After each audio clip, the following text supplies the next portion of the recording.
Guys, I'm excited. Uh, just about as excited as you guys are going to be once I stop shooting videos off my cell phone with the wrong resolution. If you didn't see my note at the bottom of the last one, I apologize. The videos aren't supposed to be skinny and tall like this, and it's going to be fixed. Long story short, I'm using my cell phone right now. It took me a whole video to realize I was recording it upright, not horizontally. It shouldn't happen anymore after this video. I am excited. Well, for one, got the bean milk. Also excited. Got a new tattoo yesterday.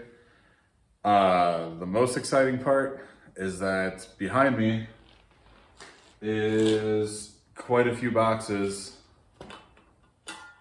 and all that's inside of them is parts that are going to be giving us progress on the Mazda. I decided, screw it, I'm just going to start ordering stuff. It's not going to be done anytime soon. It will be started very soon. I would like the next video to involve the Mazda. I am not showing you what's in these boxes right now. It will be at the end of this video. Also excited because if you've been following my Facebook, you will notice there's a couple new logos on the page.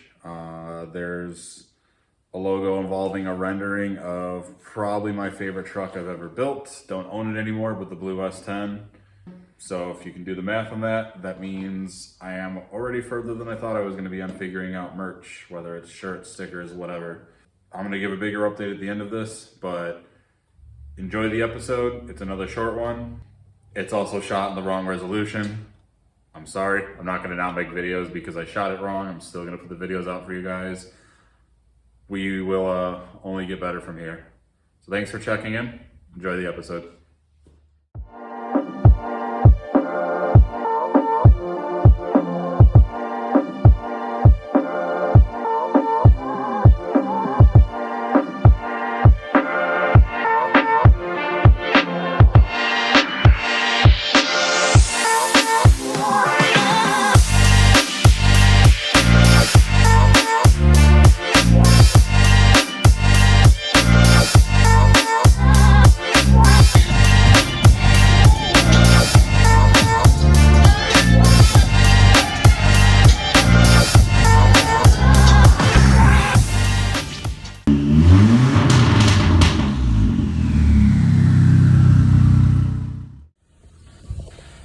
So this is the wife's daily, the crisscross we call it. It's an Eclipse cross. I feel a certain way about them calling it an Eclipse, but can't say too much shit about it because, well, we bought one.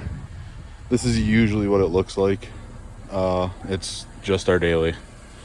Nothing crazy. Starts up every time and allows us to run our errands, which is exactly what I'm doing right now this morning.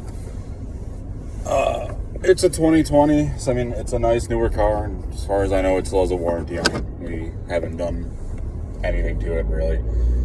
Tinted the windows. It's usually, well, right now you just saw it sitting on snow tires. Usually it's sitting on just a set of shit diggers. It's not like this thing's gonna go off-road, but I don't know, make an ugly, boring car a little, well, I'd say less ugly, but a little less boring. Just a little 4-cylinder turbo. I'm sure it's about half a liter. It's a tiny, tiny little engine.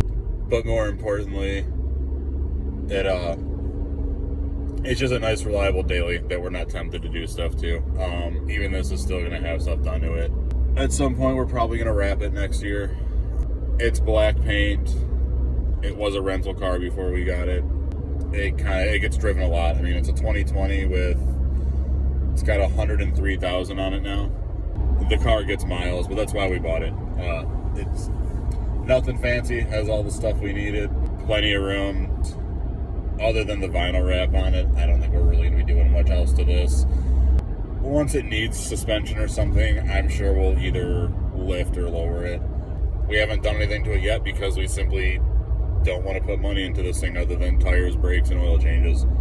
Oh, I take that back. I did install a remote start, but the cool thing about it is it actually uses the factory key fob and everything. So other than the remote start, I just put in a set of, well, they're just heated seat covers. This did not have heated seats. I wasn't about to rip the seats apart on a perfectly good car and attempt my first install at heated seats. So they're just heated seat covers. I'll show you those a little bit later. I'm not driving. I did hardwire them in, which is nice. They don't take up the 2 spots in the cigarette lighter. You don't have to remember to shut them off when the car's off. They're just hardwired in. I've got the controllers right down on the center console. We take care of you, but the cheapies all you're getting. Oh, got cut off. $4.90. I'll take it. And for something that looks as bad as a Lamborghini Urus for a fraction of the price.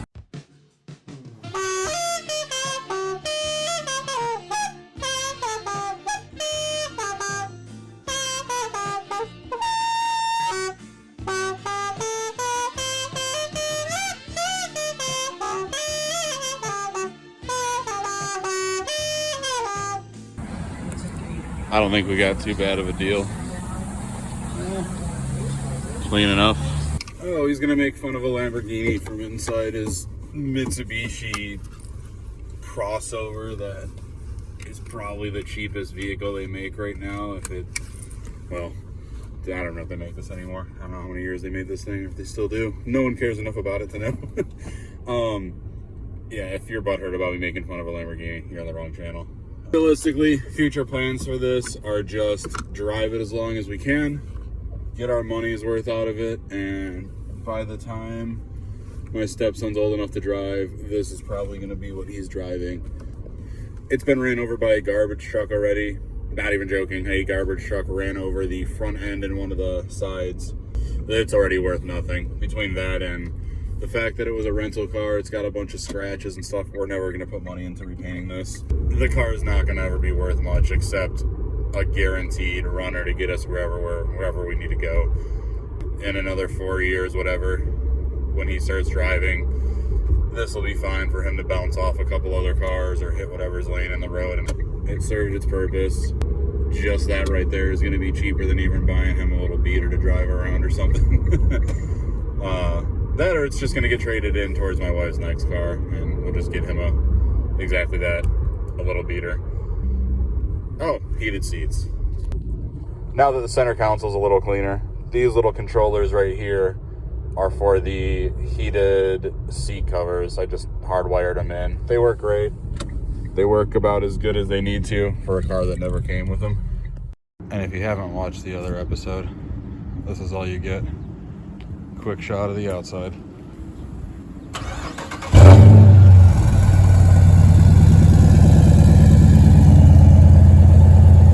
Now go watch episode 2. So this right here is our 95 F-150 short bed single cab. It is 4x.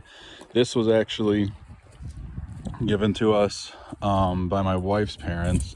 It was her grandpa's truck until he passed. It had been sitting for about, I think, 11 years before we got it, is what we were told. Has some body work that was started before we actually got it.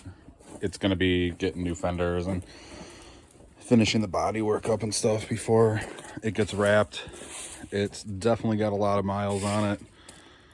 Let's see.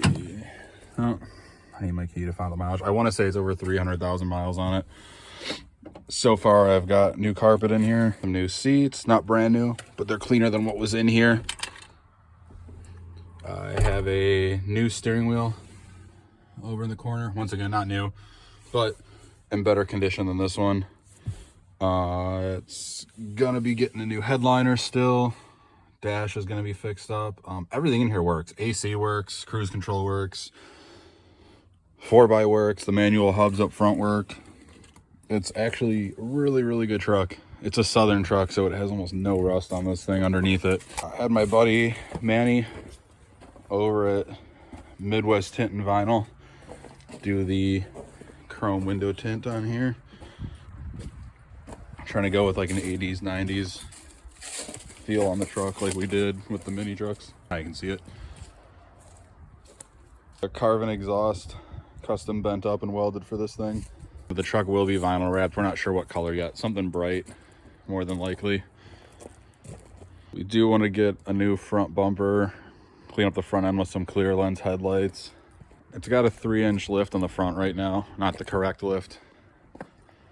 You can see with the I-beam suspension, it's adding some camber to it. This was just to see if we liked how it sits. I haven't dropped the front axle down yet to get rid of the camber that it added. It also may just go to like a 3.5 drop or something. We're not sure yet if we want to continue to lift this up and put it on some bigger tires, or if we do want to go something more of a street truck look like all the other trucks we've had, while still keeping 4x functional. Let me know what you guys think. You want to see another street truck build like the Silverado I used to have? Those of you that know it, it's the one that's in the beginning of the video out on the highway, the blue extended cab Silverado that I had. Or do you want to see it lifted a little more?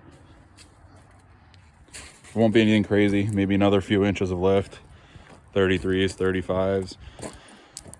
That's kind of the vision we have more for it. I would like to throw a big gaudy roll bar in the bed with some KC daylighters on it. You know, the whole 9, Moon Eyes gas pedal. Just kind of going back to the 80s, 90s theme on these things. It's got the 5.8 in it. Started getting rid of some of the emission stuff, but it was also fighting some drivability issues. Ended up being bad crank sensor in the distributor, so that's all fixed. There is no battery in it now because somewhere in here, I'm thinking probably the starter system, there's a bad ground somewhere, I'm assuming. Any battery I put in here, even brand new ones, it'll start the truck about 3 times. After that, the battery's completely shot, won't recharge, kills off a cell. It was having drivability issues with the transmission when we got it, like a lot of these have. Wouldn't go into overdrive, it would hunt for gears all over the place. Got that mostly solved. If it keeps giving us issues, I'm sure we'll just manual swap it or something. Really, that's the big thing, is the transmission giving us issues. The engine's great, it starts right up every time as long as I can get that electrical issue figured out, which shouldn't be bad. It didn't always do it, it just started doing this the end of last summer when we went to go move it into the garage. Eventually it'll probably be what my stepson's driving around after the amount of work we put into it. It definitely won't be his first car. That's what the crisscross is probably going to be for, some old beat up Ranger or Cavalier or something. But we have plenty of time to work on that. The main thing we want to do right now is get some progress done on this thing that you guys have seen sitting in the back of my videos. It's going to be pretty much the star of the channel for quite a bit here. There's a lot of work this thing's going to be getting. A lot of work I'm going to be learning and teaching myself how to do while filming for this one. First LS swap, or truck motor, whatever, you know, you guys are all going to argue if it's an LS or not, but for lack of better terms, first LS swap I've done on a vehicle that wasn't intended to really have anything like this in it. This is our 1990 Mazda B2600. This truck is what we replaced my wife's purple Ranger with. The Ranger was great, and honestly it was a really good truck. She just wanted something a little bit older, something more of a square body. It was static dropped, it wasn't ever gonna get bagged. That Ranger did have some issues with the frame and whatnot that we were pretty much just gonna run it into the ground, and once that thing was giving us issues, we were gonna part it out and build something new. Found this truck online. It was right up in Wisconsin, a couple hours from here. The fact that we found out it was a Kentucky truck, it wasn't always sitting up here. We couldn't pass it up. Ran and drove great. Ran great, drove, we thought good until a couple days after making the 2-hour trip home with me driving this thing at about 70, 75 miles an hour, realized that the whole steering setup and front suspension was about to just fall out of the truck. First thing we did was we did a drop on it, redid all the bushings and whatnot up front, new brakes, wheel bearings, everything. I mean, pretty much everything at frame level was redone as far as brakes and suspension go on this. I'm gonna revisit the brakes again this winter, I think. We ended up having an issue with the weird old school ABS system these have on the back. Bypassed that. But towards the end of last year, we actually had brake fluid disappearing on us. Just kept getting low fluid level. It was actually getting low, sensor wasn't going bad, but there was never a leak anywhere. So we're gonna have an episode where I'm looking at the brakes, trying to figure out that, fixing that. Biggest thing is gonna be sticking this 5.3 in it, more than likely converting it to manual, whether it's an AR5 transmission, NV3500, looking at a couple different options. One of the other things I'm gonna be teaching myself with this is to do a little bit of rust repair and welding. Needs a cab corner. Both floorboards are a little crunchy up front. But other than that, it's a really solid truck. I would like to redo the interior, kind of make it our own. New carpet, maybe different seats. I'll be building my own gauge cluster while this motor goes in. Probably getting it ready for air. Not putting it on bags right away. I want to at least drive it for a year with the engine and trans in, if not longer, make sure it's good. But by getting it ready, I mean, we're doing all this, might as well throw a fuel cell on the bed. I'm in the middle of cleaning up the engine bay now. Old engine's out, old trans is out. And it's not like the new motor's gonna go in anytime soon. I want my wife to be able to drive this, turn the key and go every day without any worries, even while I'm out of town on the road, which is what the Ranger was. Originally, we pulled the engine out. I was just gonna do the floors and the cab corner, but I pulled the engine out because we were also burning a lot of oil with that engine. We drove it a lot. It went to Camp and Drag, which is a few hours away in Indiana. We've had this up in Automotion the year before, which is up in Wisconsin, Wisconsin Dells area. My wife daily drives this in the summer. AC works, I mean, everything's great on it. But it kept burning oil. And it would never throw a light or anything. It would never run weird, but every time I checked the oil, it was like 2.5 quarts low. And not that I would have cared if that engine ever went out, but I didn't want it to happen while I wasn't home or while we had this out somewhere. Was just gonna pull it, re-gasket it. I know it needs more than likely the oil control rings. Was just gonna put new rings in it. Well, when pulling the engine, I realized I just didn't like everything under the hood as far as all the vacuum lines, all the emission stuff. A bunch of wiring that isn't really needed. On these trucks, if it doesn't come with, you know, options that some of the other Mazda B-Series trucks had, the harness still has all the connectors for it. Needless to say, it's the weird reason to finally just swap it instead of rebuilding the motor I pulled out. But that engine I pulled out had so much that went to it that was, you had to know the engine to bypass it. Sure, you could just pull vacuum lines, emission solenoids and whatnot and just have a check engine light. And I want a functioning check engine light for this truck. I want to know if something's bad. I don't want it to just be on and not realize I've been driving for months with another problem with the vehicle because the light's always on and it did, you know, nothing went wrong. I'm going to put that LS in, going to run a Holley Terminator setup. It's going to have very minimal amounts of wiring, emissions, vacuum lines, stuff I don't need. It's just a very straightforward engine bay, much cleaner, more reliable. Newer and simpler technology. It's just a regular 5.3, doesn't have DOD, doesn't have variable valve timing, shouldn't have to pull the heads if we want to throw a cam in it. So, like I said, no DOD to get rid of or anything. Should be really straightforward. So that's going to be the main project coming up here. I'm going to fit other people's cars in between with videos. I'm not at the spot right now to buy every single part we need for this and throw it in a weekend, but I also don't want to do it that way. Kind of want to just take our time with it. Right now, I've got a buddy who's making the engine mounts for this. It's being done in a shop. If we're ready to put the engine in before those mounts are ready, I'll just make my own and learn how to do that too, I guess. But I'd really rather have his product in there because I know it'll fit. It'll be good to go, and then we can figure out what we're going to do for the trans and whatnot. You're going to see it in the background a lot. I gave up very quickly trying to cover that up. Long story short, all that's supposed to be out in a shed behind my house. Tore the shed down. 2 days after I tore the shed down, appendix had to come out. For the next month, I couldn't lift over 20 pounds, and then it started snowing, so I had no way to put a new shed up or anything. So, until springtime, you're gonna see a whole bunch of crap sitting in this corner all the time. It's actually not bad right now, and it's not good either. That's not how I run a shop. I don't leave a bunch of stuff laying around all over. Well, all right, ignore that shit too. Just film everything from this angle. But I mean, I try not to leave a bunch of stuff laying around.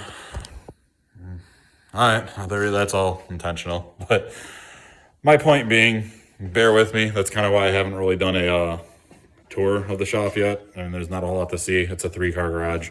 But there could be some good content to come of it. I have a lot of cool stuff that you'll kind of see hidden in the background.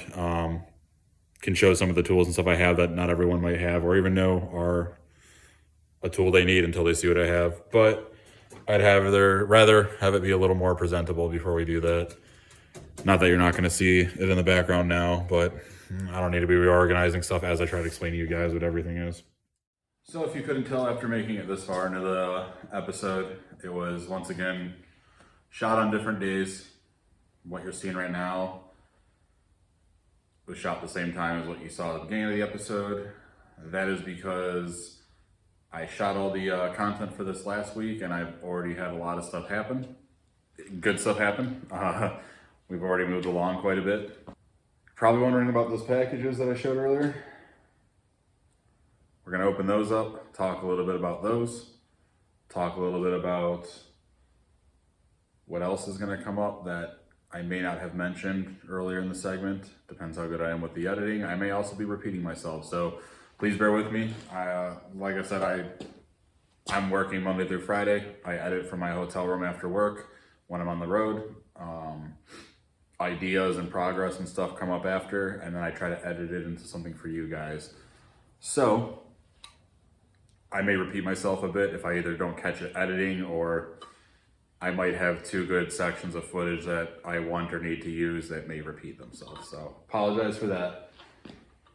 Gonna say first off, I already made a joke about it, the footage being horizontal, not vertical. That's gonna change on the next episode. I apologize again. It's still watchable, it's kind of annoying. I do plan on getting a GoPro, hopefully by the next episode. I can't promise. But I do plan on getting a GoPro or something rather than using this camera. Small risk I'm taking. They're not cheap, they're not expensive, but I just like the laptop. I'm separating stuff so that I can dedicate as much of my undivided attention to this channel for you guys, along with, if you've seen the TikTok now that I have, I also am hopefully finally gonna start putting stuff on Instagram. I've literally got, I think, 20 or 30 followers right now. And I'm sorry guys, there's nothing on there yet, but that's one of the best feelings, knowing that a bunch of you are just waiting to see stuff on there. So, with all that rambling, let's start opening these boxes, show you guys what we have. So,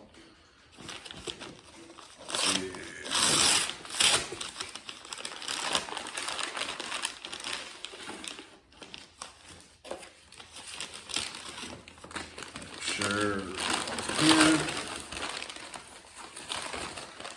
So first thing we're gonna have is the rear main seal for the 5.3. Obviously the one right behind me. Some of you guys are gonna find this just boring as hell. Others are gonna get probably as amped as I am about this, because once again, even little things like this just mean that's gonna get started. So with the rear main, as I absolutely bend and destroy whatever is in here. Good thing that's sharp.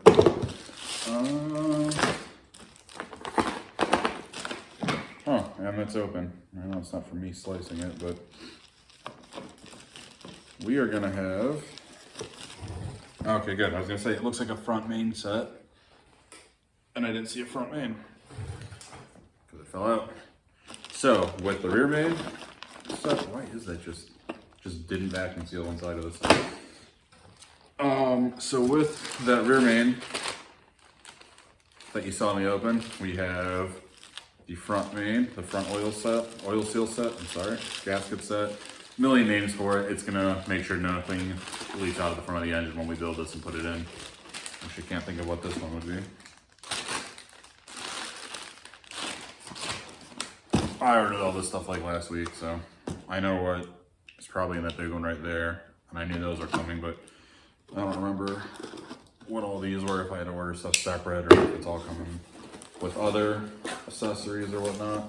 All right, well, this kind of gives away one of the other ones. Got a windage tray for inside the oil pan. We're gonna do not a rebuild on this. I'm obviously gonna regasket it. I wanna make sure if I put this thing in, it doesn't have to come out for something stupid like a leak. Not saying it's not gonna leak and we're gonna have to pull it out, but there's an effort in making sure that that doesn't happen. With the windage tray, like I said, it's gonna give away what I think is in this other box right here, so we're gonna open that next. I do wanna say kind of what made me jump on this is I did have my brother Frank and his wife Jen. They actually, for my birthday, just this past Friday the 13th, were nice enough to, I guess you'd call it a donation. Basically give me some money towards getting something up and going a little more on this channel. And as much as I needed a GoPro or something, obviously the camera works fine on this. As if I didn't just say, you know, I plan on getting a GoPro soon. But as I also said, this is all spread out stuff from over a week or so. At the time, when they gave me the gift, instantly I was like, we gotta get started on the Mazda. Start getting parts. You guys aren't gonna wanna see a million videos with brake jobs and tires and whatnot. At least not without something fun, you know, in between to split it up a little bit. It's not car show season. We're not gonna go through junkyards. We're gonna start on the Mazda. So, once again, thanks Frank, thanks Jen. You guys check out Blue Mobile Tire. It's BLU Mobile Tire. They are out of Denver, Colorado. They actually own that business. Super cool people. Not just saying it because it's my brother and my sister-in-law, but they also have a big automotive background within my brother alone, even BMW, Tesla. He actually worked with Jen at Tesla. They're the reason we're starting this earlier, and it's a very good reason to be starting this earlier. So whether you're in Colorado, I mean, if you're around Denver and you want a mobile tire service, check out Blue Mobile Tire. They're on Facebook. I'll put the link probably in the description here. And if anything, I mean, just add them on Facebook, even if you're not close. Jen's always posting up real cool footage of stuff they do. They work on a lot of exotic cars, a lot of real cool custom cars. It's not just your typical, we come to your house and put tires on. Don't get me wrong, they do a lot of that. Especially in winter with snow season, you know, snow changeovers, but they do a lot of really cool stuff too with wheels and just the cars they work on and the clients and customers they have. Seeing their footage on Facebook just blows me away. So check that out. Tell them thanks for helping me out with this. But let's keep going on this one. I was wrong. This isn't what the windage tray was gonna give away. That must mean it's in the one that's sitting under here. This will be another boring one for you guys, I think. For me, I am super excited. Water pump for this engine. We don't know the history on it, so it's, like I said, not getting a full rebuild. It's just getting everything done the right way. Let's see, this has got to be what got ruined by me opening the windage tray first. There we go. This is what I was trying to show you guys. Oil pan gasket and a new oil pan dipstick.